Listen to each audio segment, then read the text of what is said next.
বন্ধুরা এই দুজন লোক এই দোকান থেকে বস্তা কেটে অনেকগুলো বাদাম বের করে নেয়।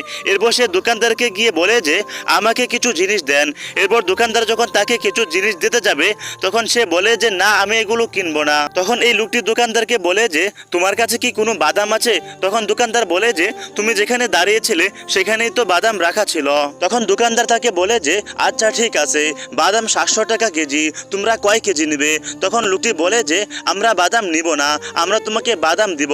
তখন দোকানদার তাকে বলে যে আমি তোমার কাছ থেকে 200 টাকা কেজি দরে বাদাম কিনবো, যদি বিক্রি করতে চাও তাহলে বিক্রি করো। এরপর এই লোক দুটি বাদামগুলো দোকানদারের কাছে বিক্রি করে দেয় আর তারা 7 কেজি বাদাম বিক্রি করে 1400 টাকা পায়। এরপর এই লোকটি দোকানদারকে বলে যে আমরা তোমার কাছে যে বাদামগুলো বিক্রি করেছি এই বাদামগুলোর সাথে তুমি অনেক আগে থেকেই পরিচিত।